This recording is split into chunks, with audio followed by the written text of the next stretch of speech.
कौन चला रहा है हिंदुस्तान को इस वक्त? सिर्फ 4 लोग। लिख के जाओ, कागज पर नाम बताता हूं। देश का प्रधानमंत्री नरेंद्र मोदी गुजरात से, देश का गृह मंत्री अमित शाह गुजरात से, देश की आर्थिक संपत्तियों पे कब्जा अंबानी गुजरात से, देश की आर्थिक संपत्तियों पे कब्जा अदानी गुजरात से। ये 4 बनाम 144 करोड़ की लड़ाई है, याद रखना। इस देश के अंदर अगर सड़क खामोश हो गई तो संसद आवारा हो जाएगी। संसद में जो ताना साहब बैठा है उसको जगाने के लिए सड़क को जिंदा रखना पड़ेगा। जब सत्ता बेलगाम हो जाए, तानाशाह देश के ऊपर राज करता हो, तो अपने घरों में हम चुपचाप नहीं बैठेंगे, सड़क पर उतरेंगे, लड़ेंगे और जीतेंगे।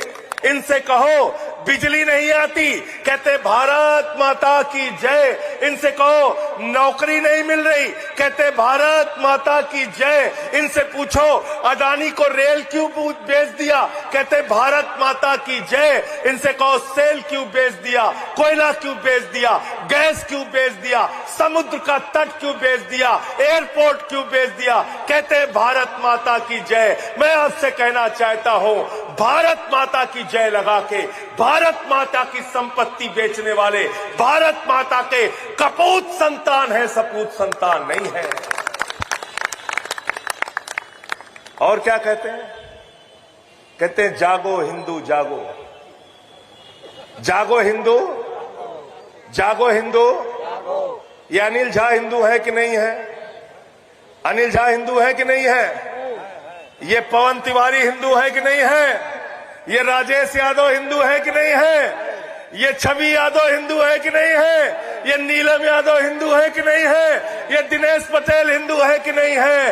ये सामने बैठने वाले सारे ये हिंदू है कि नहीं है? ये नौजवान हिंदू है कि नहीं है? ये नौजवान कहता है हम जाग गए हैं योगी जी, हमको बताओ तुमने सिपाही की भर्ती में घोटाला क्यों किया?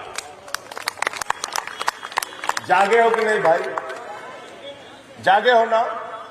ये किसान भी हिंदू हैं, ये जागो हिंदू जाग गया।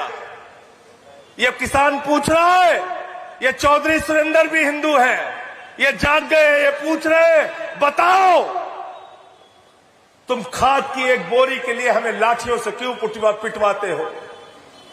हिंदू जाग गया है। ये जनक प्रसाद जाग गए हैं, ये पूछ रहे हैं तुमसे कि तुम बताओ एसएससी के पेपर में लीक करा के कितना माल कमाया, कितना घोटाला किया? जवाब दो, जवाब दो। ये प्रशांत यादव हिंदू है, ये भी जाग गया है, पूछ रहा है आपसे।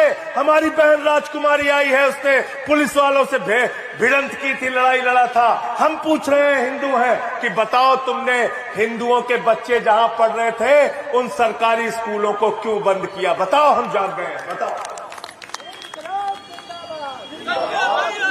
नकली नारों में छिपते हो, कभी जागो हिंदू, कभी वंदे मातरम, कभी भारत माता की जय। अरे हम वंदे मातरम भी कहेंगे, भारत माता की भी जय कहेंगे, और हम हिंदू धर्म को भी मानेंगे, लेकिन तुम जैसे काल नेमी लोगों को पर्दाफाश भी करेंगे। ये बहरूपिया बनके जो टहल रहे हो ना, तुम्हारे बहरूपिया चेहरे को हम लोग खोलेंगे का काम करेंगे। कौन चला रहा है हिंदुस्तान को इस वक्त? सिर्फ 4 लोग।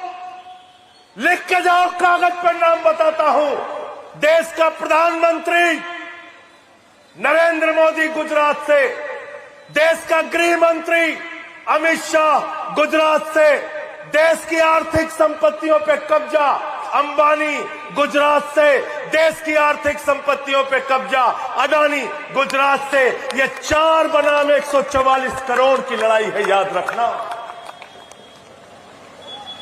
उसी गुजरात में तो गांधी हुए, उसी गुजरात में सरदार वल्लभ भाई पटेल हुए, उनको हम नमन करते हैं। लेकिन ये गुजरात के 4 लोग ये देश की आर्थिक सत्ता और देश की राजनीतिक सत्ता पे कब्जा किए हुए हैं, ये हमें मंजूर नहीं है। देश बेच के खाई मलाई, देश को लूटने का काम कर रहे हैं। यहां पे एक बिजली मंत्री है, क्या नाम है उनका, एके शर्मा। गर्मी में सब परेशान थे, पहुंच गए, पसीना आ रहा था लोगों को, कहने लगे मंत्री जी, मंत्री जी, मंत्री जी, लाइट नहीं आ रही है, बच्चे रात में सो नहीं पाते। बोले जय श्री राम। भगवान श्री राम ने आपको कहा है कि तुम नाकारे बनो, तुम अपनी प्रजा की सेवा ना करो। भगवान श्री राम ने आपसे कहा है कि बिजली मंत्री के तौर पे तुम बिजली ना दो, फिर हमारा नारा लगा के लोगों को मूर्ख बनाओ। ये झूठे लोग हैं, याद रखना। इसीलिए मैंने इनकी पार्टी का नाम रखा है भारतीय झूठा पार्टी। और एक हमारे प्रधानमंत्री हैं, उनका तो विश्व रिकॉर्ड है झूठ बोलने। जापान जाएंगे, कहेंगे जापान से हमारा पुराना रिश्ता है। चीन जाएंगे, कहेंगे हमारा चीन से पुराना रिश्ता है। बिहार गए, कहने लगे यदुवंश से हमारा पुराना रिश्ता है। बलिया गए, कहने लगे बलिया से हमारा पुराना रिश्ता है। पंजाब गए, कहे हमारा सिखों से पुराना रिश्ता है। ईसाइयों के बीच बोले ईसाइयों से हमारा पुराना रिश्ता है। मुसलमानों के बीच में बोले बोरा कम्युनिटी से हमारा पुराना रिश्ता। सबसे तुम्हारा पुराना रिश्ता है और सबकी जेब काट रहे हो, सबकी जेब काटने का काम कर रहे हो। इस देश के अंदर अगर सड़क खामोश हो गई तो संसद आवारा हो जाएगी। संसद में जो तानाशाह बैठा है उसको जगाने के लिए सड़क को जिंदा रखना पड़ेगा।